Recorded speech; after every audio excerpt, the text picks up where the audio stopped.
Всем привет, and welcome to our podcast, Frenemies or Sister Nations, Russia, Ukraine and Belarus. Have you ever wondered what really connects these three countries beyond the usual European perspective? If you'd like to discover more about their history, culture and identity, then this podcast is for you. We are Hannah, Anastasia and Simone, and in this series of 7 episodes, we'll explore the complex relationship between these three countries. Our journey begins with their shared origins and the Kievan Rus, the medieval state often considered the common starting point of Russian, Belarusian and Ukrainian history. From there, we'll move through the centuries, looking at the historical developments that eventually shaped the modern nations we know today. But history is only one part of the story. Throughout the podcast, we'll also explore the cultural side of these societies, so their traditions, literature, cuisine, and everyday customs. We'll talk about stereotypes, sports, and the different ways people from these countries see themselves and each other. By looking at the past and the present, we hope to better understand how free nations with such closely connected origins have developed their own identities over time. In the end, this journey will lead us to a key question. Can we still speak of a sense of brotherhood between Russia, Belarus and Ukraine, or have these three countries, once united by a common origin, become completely separate worlds? In this first episode, we'll explore the historical origins and the complex identities of these three countries, looking at how their shared past has shaped who they are today. We'll travel back more than 1,000 years to uncover their common origins. Then we'll examine how their languages evolved differently, and finally we'll look at their national anthems and flags, which are the modern symbols of their identities. When we talk about Russia, Ukraine and Belarus today, we think of three separate countries with different political systems and identities. But if we go back to the very beginning, weren't these lands once united under a single state? And if they shared the same origin, how did it all start? Well, when we think of Russia, we often picture Moscow. So, Red Square, golden domes, endless snow-covered plains. But the truth is that the first Russian state wasn't founded in Russia at all. And surprisingly, it wasn't even founded by the Russians. It all began more than 1,000 years ago. In the 9th century, along the banks of the Dnieper River, in the heart of what is now Ukraine. There, a powerful new kingdom arose, Kievan Rus, stretching across what today are Ukraine, Belarus, and Western Russia. It was a thriving, multicultural state lying on trade routes that connected the Baltic Sea to the Black Sea, and from there to Byzantium. Historians call Kievan Rus the cradle of Slavic civilization. Yet paradoxically, it wasn't Russian at all. Even the very word Rus didn't come from the Slavic languages. It came from the Balto-Finnic word rutsi, meaning the man who row. That was the name used by northern peoples for the Varyagins, or Vikings, who navigated the river of Eastern Europe in their long wooden ships. Yes, the founders of the first Russian kingdom were Scandinavians. The same Vikings who raided in the west also sailed eastward, not only as warriors but as merchants, explorers, and organizers. They established cities like Novgorod and Kiev, laying the foundation for a new realm, one that blended Viking and Slavic cultures, faiths, and traditions. So Kievan Rus was not just one homogeneous people, but rather a mixture of cultures and influences. Can you explain how these different groups coexisted and shaped this new civilization? Kievan Rus wasn't a single, unified people, but a mosaic. The Vikings provided leadership and military power. The Slavs were the population of farmers, craftsmen, and traders, and the Byzantines brought religion, writing, and art. From this mix, a new civilization emerged, and with it, a new identity. Over time, the Viking elite, known as the Rurikids, adopted Slavic language and customs, becoming the noble boyars. By the 11th and 12th centuries, Kiev has grown into one of the largest and wealthiest cities in Europe. They say it was larger than Paris or London, a vibrant hub of trade, diplomacy, and culture. At some point, though, something must have radically changed the destiny of the state. What was the turning point that shaped the spiritual and political future of the region? In 988, a single decision changed the region forever. Prince Vladimir the Great chose to embrace Orthodox Christianity after sending envoys to study the world's major faiths. Fascinated by the splendor of Byzantine worship, he decided to be baptized, and so was his people. That moment, the Christianization of Rus, defined the spiritual identity of Eastern Europe. From that point on, the people of Kievan Rus inherited the Orthodox faith, the Cyrillic alphabet, and the Byzantine artistic tradition, all of which still connect Russians, Ukrainians, and Belarusians today. But history never stands still. Kievan Rus, though powerful, was not a single centralized kingdom. It was a federation of principalities, often divided by rival dynasties, and this internal fragmentation would prove fatal. In the 13th century, a new power came thundering from the east, the Mongol Tatar invasion. In 1240, Kiev was completely destroyed. Chronicles tell of fires, desolation, and silence, the end of the Great Kievan Age. Only Novgorod survived, preserving the Rurikid dynasty until the late 1500s. Meanwhile, the lands around Kiev fell under the rule of the Grand Duchy of Lithuania, and later the Polish-Lithuanian Commonwealth. There, new identities began to form: the Ruthenians, Rusins, the so-called Little Russians, the ancestors of modern Ukrainians. Farther northeast, a new power began to rise: Muscovy, the future Russia. But this new Russia was very different from Kievan Rus. 2 centuries under Mongol domination had left deep marks, shaping a more centralized, autocratic, and militarized society.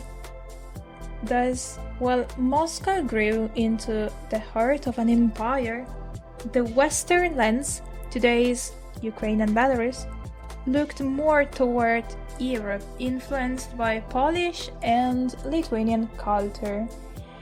And yet, through all the changes, one thing remained: the name Rus, which evolved into Russia. A name born from Viking sailors, adopted by Slavs, and transformed into one of the world's great civilizations. So, if we look at this long historical process, can we really say that Kievan Rus belongs to just one of these nations today? It's ironic, isn't it? The Russian people, the largest of all Slavic nations, still carry in their very name the legacy of Vikings who once ruled over them. Kievan Rus wasn't purely Slavic, it was Slavic Norman, a fusion of cultures that bridged East and West. Just as the Roman Empire is to modern Italy, Kievan Rus is a proud ancestor, but not a direct one. Its legacy belongs not to one, but to 3 nations: Russia, Ukraine, and Belarus. Today, when we look at maps or listen to political debates, I think we tend to forget the truth. Borders shift, empires rise and fall, but roots remain. And the story of Kievan Rus reminds us that the history of the Eastern Slavs is a shared one, a blend of Viking blood and Slavic soul that somehow still flows beneath the surface of all three nations. If history divided these lands politically, language must have played a crucial role in shaping separate identities.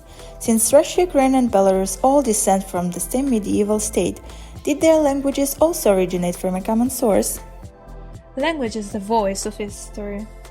The languages of Russia, Ukraine, and Belarus all descend from a single ancestor, Old East Slavic, the language once spoken in Kievan Rus.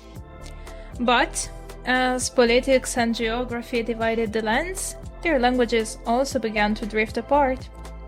The Russian language, for example, developing around Moscow, absorbed influences from the Finno-Greek peoples and later from Turkic and Mongol tongues. And as Muscovy expanded into an empire, Russian vocabulary grew to include terms from administration, war, and religion. And then in the 18th century, Peter the Great's reforms opened Russia to Europe, introducing many French, German, and English loanwords.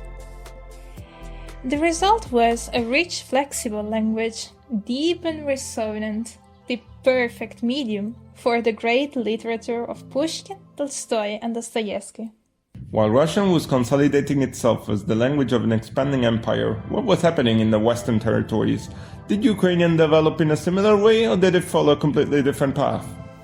The Ukrainian language followed a different path. Developing under the Polish-Lithuanian Commonwealth, it absorbed influences from Polish and Lithuanian.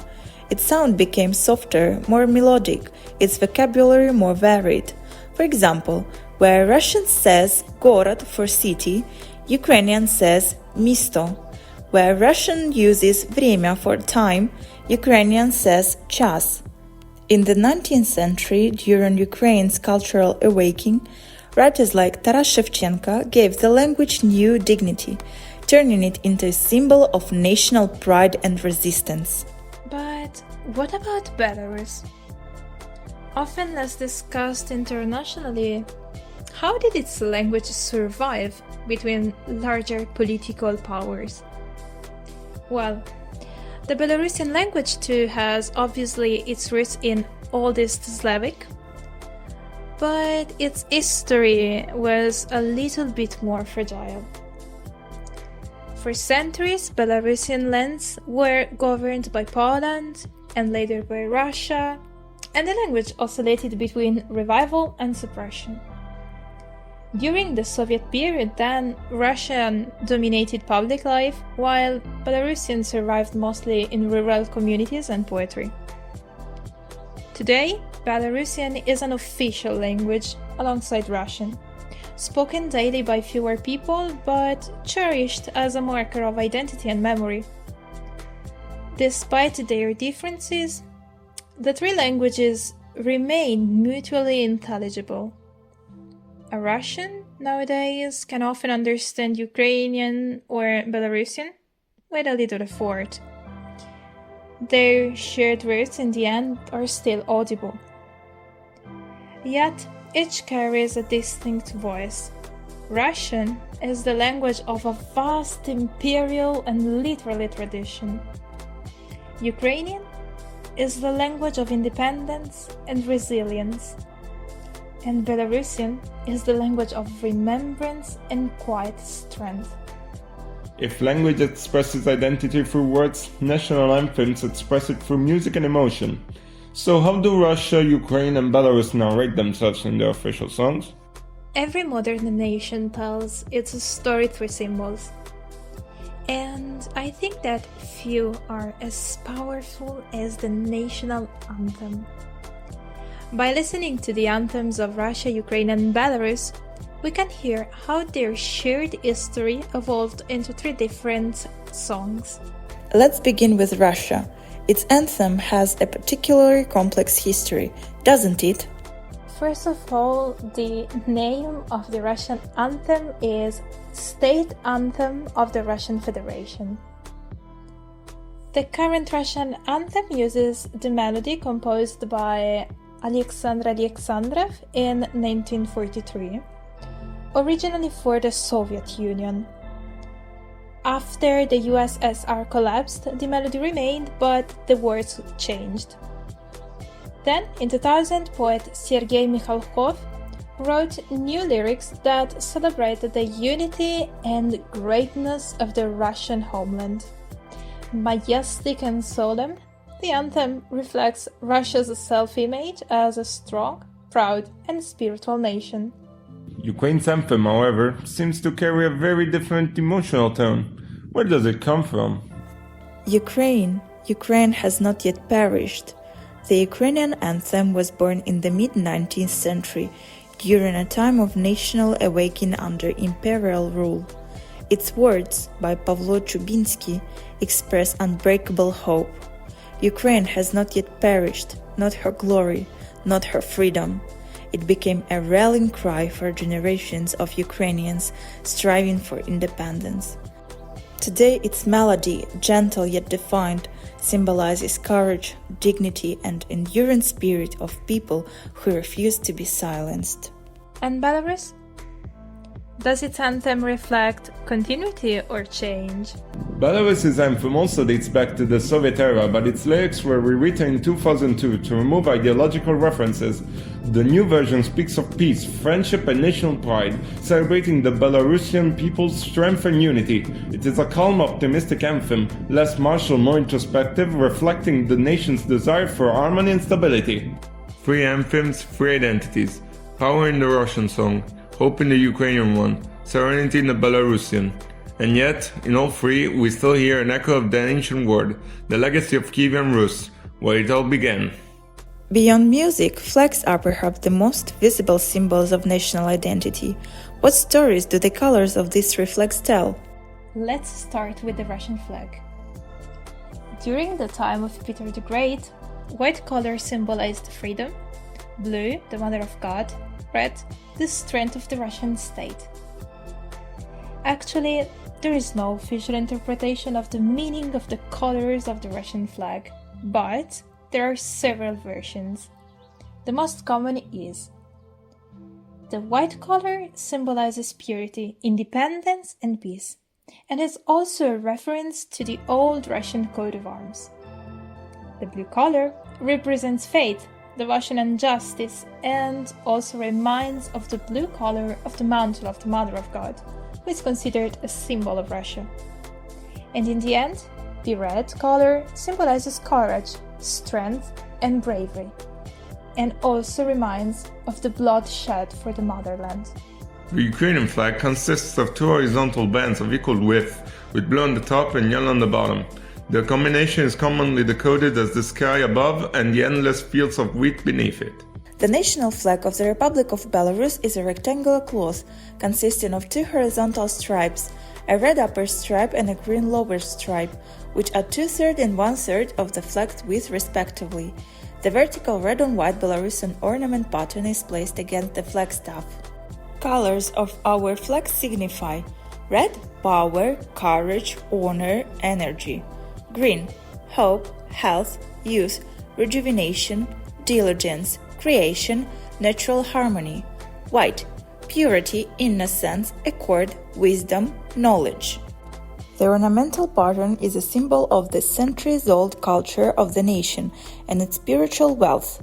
The ornamental pattern in the national flag stands for bread, harvest, and procreation, celebrates diligence and prowess, which are the cornerstones of people's good fortune. It's also crucial to mention the historical wide red white flag. It was the official flag of Belarus in 1918 and again after independence in 1991. It features 3 horizontal stripes and it is often paired with the pagonia, the pursuit coat of arms, a knight on a white horse. Today, this flag is much more than a historical symbol. It has become a powerful sign of freedom of speech, national identity, and the peaceful struggle for democracy. After exploring their shared origins, linguistic evolution, symbols, and songs, we return to our original question: sister nations or historical rivals? Today, more than 1,000 years later, Russia, Ukraine, and Belarus stand as three independent nations, each with its own language, culture, and path. Yet, beneath their differences lies a shared heritage, the memory of common beginning. The story of Kievan Rus is not just about who came first or who can claim its legacy. It is a reminder that history is never simple, that borders change, empires rise and fall, but cultures remain intertwined. From the Vikings, who rode down to the Dnieper, to the poets and musicians of today, the spirit of Kievan Rus still flows through the veins of Eastern Europe, connecting these three peoples through time, faith, and language. History divided them, but it also bound them together. Thank you for joining us on this journey through history, a story of unity and divergence, of shared roots and separate destinies. From the same soil grew three voices: Russian, Ukrainian, and Belarusian, distinct, yet forever bound by their common past.